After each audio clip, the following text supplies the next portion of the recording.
Atención Colombia y Bogotá, atención Colombia y Bogotá. Importante discurso del señor presidente de Colombia, Gustavo Petro Urrego, ante las Naciones Unidas. Escuchémonos, pero no olviden dejar sus comentarios y seguirnos en todas las redes sociales.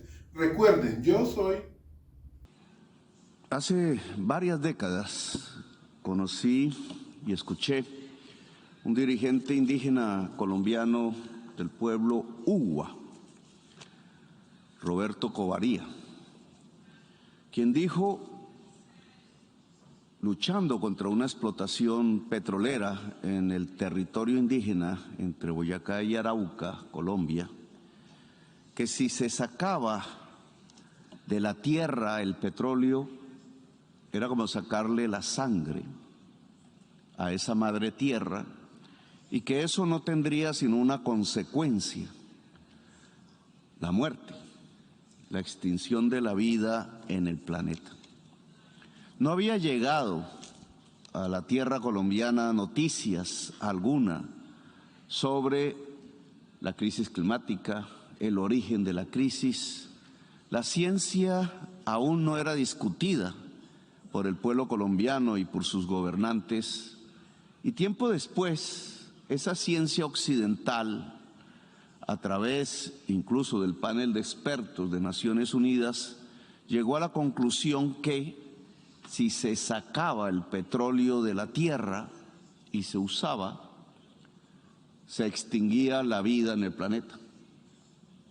Es decir, la ciencia occidental descubrió que Roberto Covaría, el jefe indígena Uwa, tenía toda la razón. ¿Cómo coincidió la ciencia occidental con el pensamiento ancestral del pueblo indígena? Tema para una amplia discusión.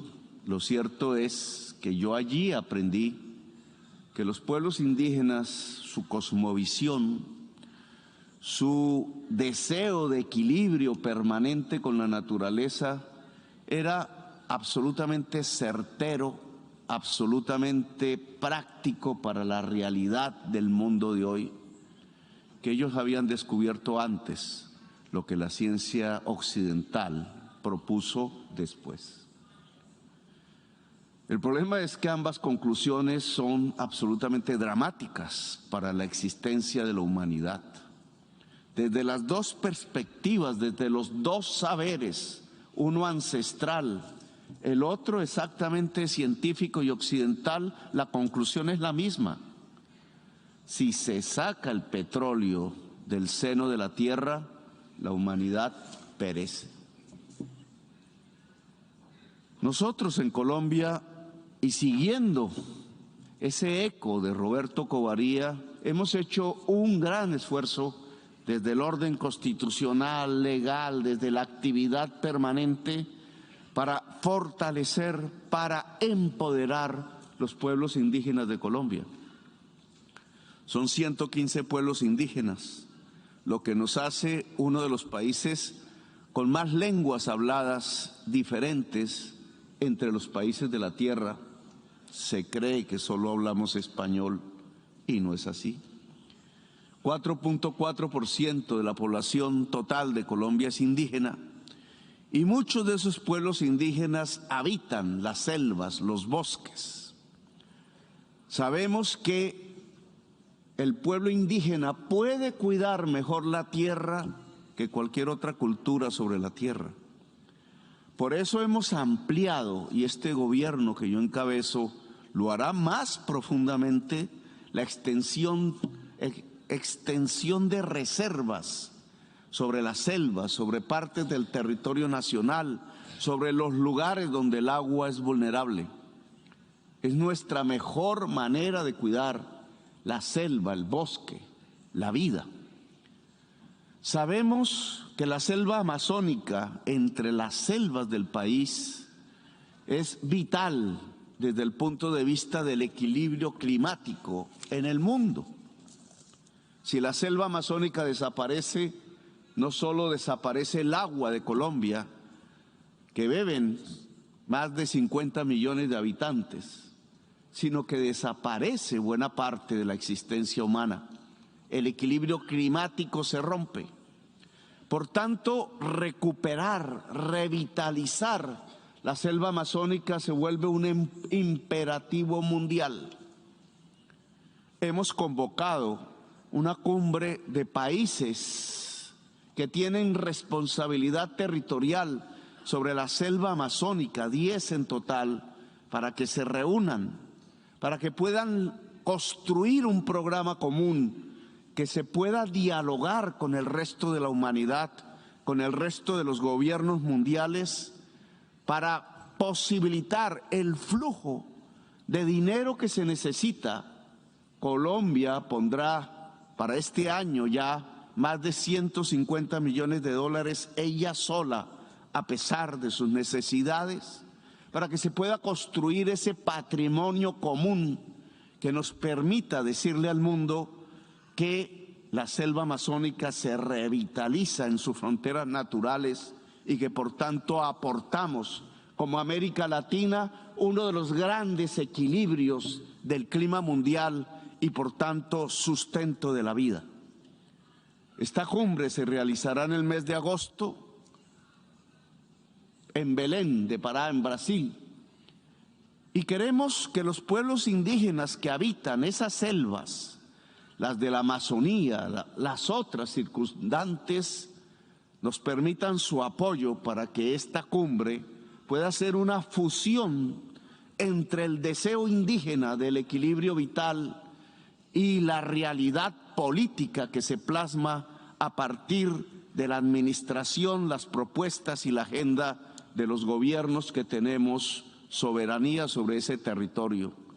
Son los pueblos indígenas los que mejor pueden cuidar la selva amazónica y por tanto son los pueblos indígenas, con nuestro apoyo, los que pueden aportarle a la lucha contra la crisis climática uno de los principales pilares de sostenimiento del equilibrio de la vida en todo el planeta.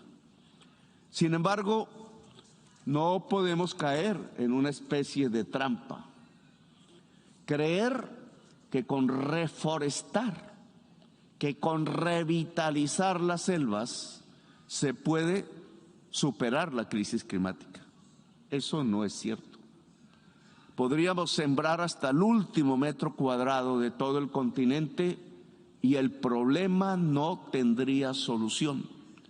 Indudablemente sería una gran propuesta en torno al equilibrio, pero no la determinante. La única manera de solucionar la crisis climática que aqueja a la humanidad, una de las crisis civilizatorias integrales porque trae el hambre, trae la enfermedad como lo acabamos de vivir, trae el estancamiento económico y en el fondo trae la guerra, la crisis integral de la humanidad. Esa crisis climática no se soluciona sino dejando de extraer el petróleo, el carbón y el gas. En mi opinión,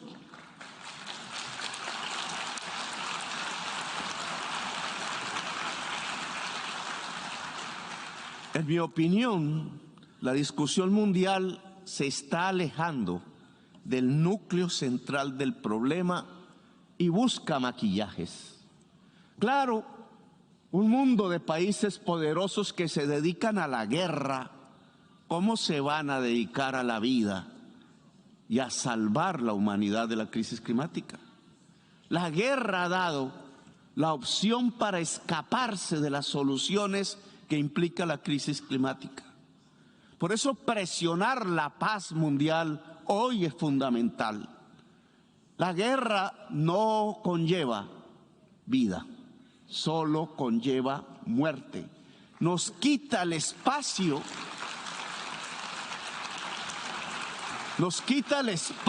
temporal que tenemos muy corto para que la vida pueda ser en el planeta.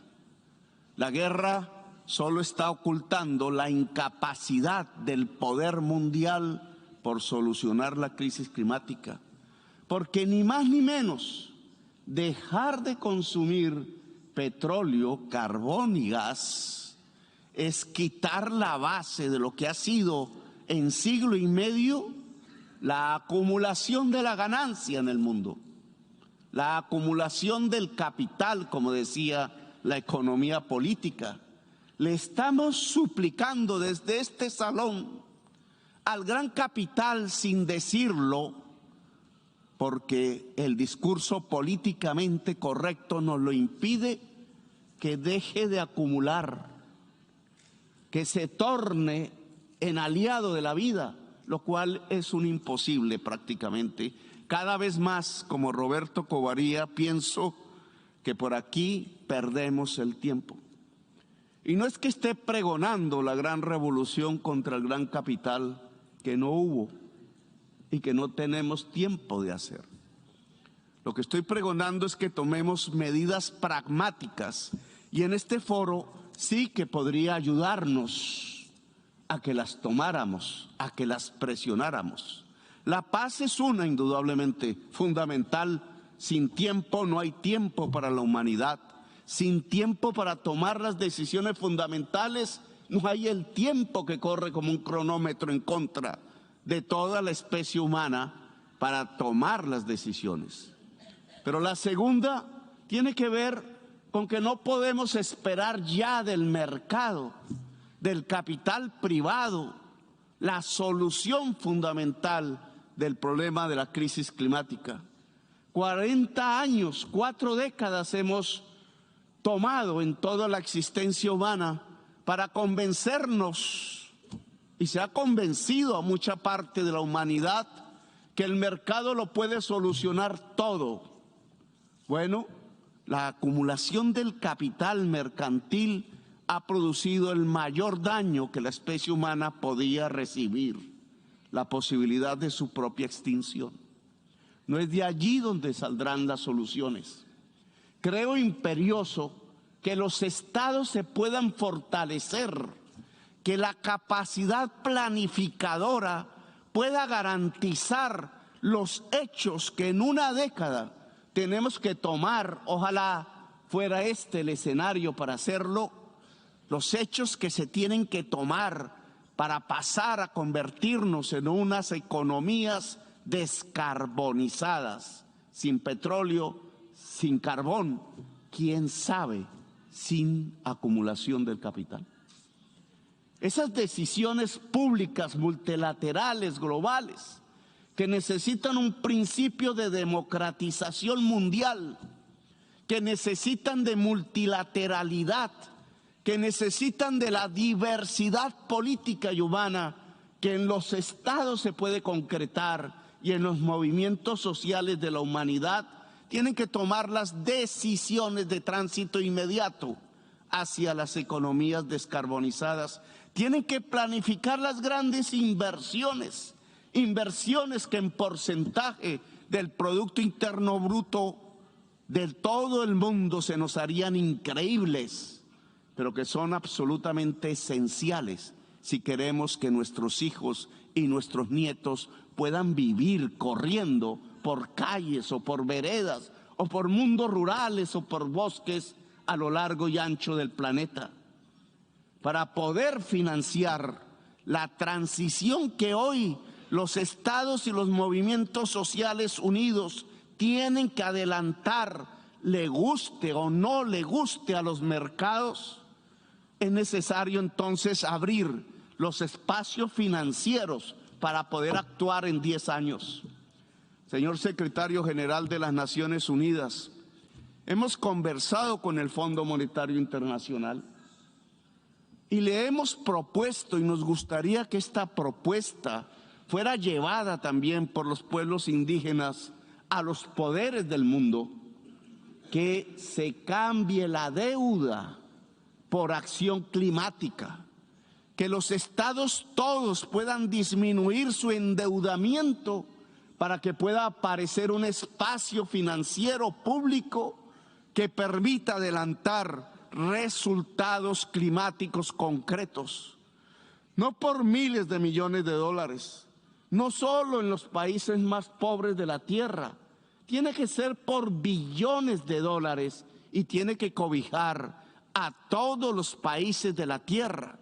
Solo de esa manera los estados podrían ser hoy fuertes fiscal y financieramente, y solo así podrían planificar las acciones concretas que aquí en una década en todo el mundo puedan adaptar poblaciones para que sigan viviendo a pesar del cambio climático y puedan solucionar los ejes centrales que están produciendo la crisis climática sobre la Tierra y que redundan en apenas acabar el consumo del petróleo, del carbón y del gas de manera casi inmediata.